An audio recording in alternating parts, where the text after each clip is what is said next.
hesitate in life. Never hesitate in life, Youth Leader Abhirami.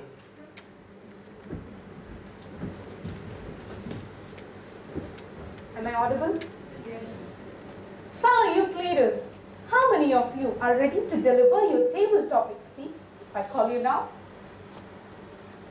I see few hands going up. Some of you are different, some of you are hesitant, while others are indifferent. Respected Toastmasters, distinguished guests, and fellow youth leaders, a warm good evening to one and all. Hesitation and indifference are roadblocks to one's progress in life.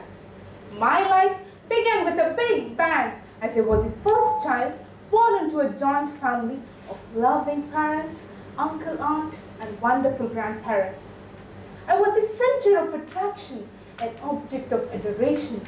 I enjoyed every moment of my life until the kindergarten days arrived. Suddenly, the days of mirth and laughter began to wane, and days of harsh reality started creeping in. I found in my parents a change in their perception about me. They became more demanding and expected me to be academically brilliant and excel in all co-curricular activities. But I was indifferent to their expectations and continued my fun-filled life. They set my goals and defined my ambition and made great efforts to present me as a child with great talent.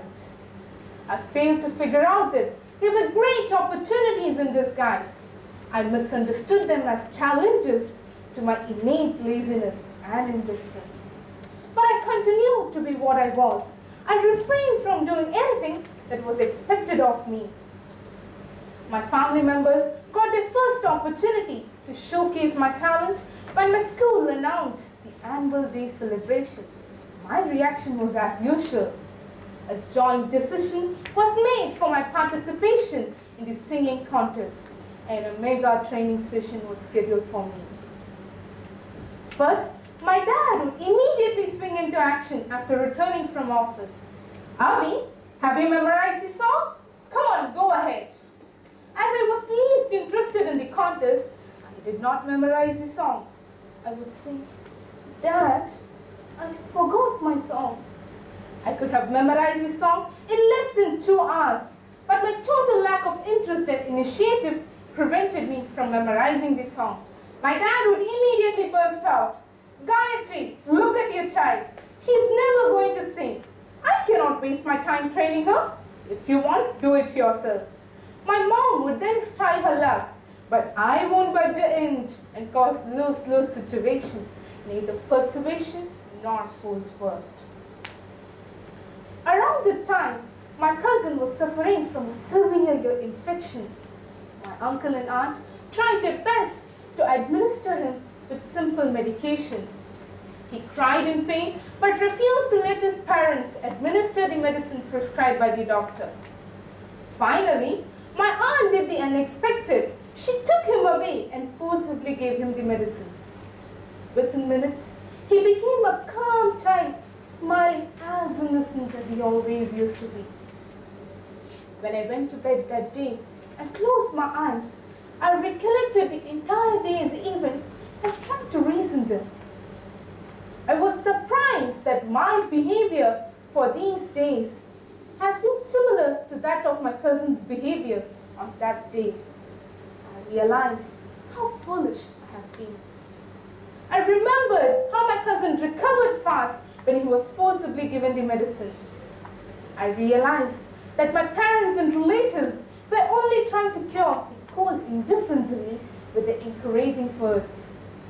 I positively responded to their advice and suggestions and slowly shed the slough of laziness and lethargy. Finally, the day came. The event started and I was watching the performances eagerly one after the other. Suddenly, I was shaken by my teacher from behind. Go to the stage. It is your turn, she said. As I reached the microphone, looked at all in front of me, my feet started trembling. I was frightened and even thought of running back. I closed my eyes, took a deep breath, recalled how my dad My mom and grandmom have sacrificed their own comforts to just see me on the stage. I gathered a parade and started singing. Within minutes, I could hear the audience applauding for me, and the applause grew bigger and bigger as I reached the end of the song. I felt I had given a good performance. I was not amongst the winners, but I felt as content as having won the first place. Yes, I won the greatest award of my life. I have freed myself from the fetters of hesitation and indifference. As a famous scientist Thomas Huxley once said, make up your mind to act decidedly and take consequences. No good is ever done in this world with hesitation. Fellow youth leaders, your parents' encouraging words and advice may sound unacceptable to you. Your loving relatives may seem to be on a wavelength different from yours.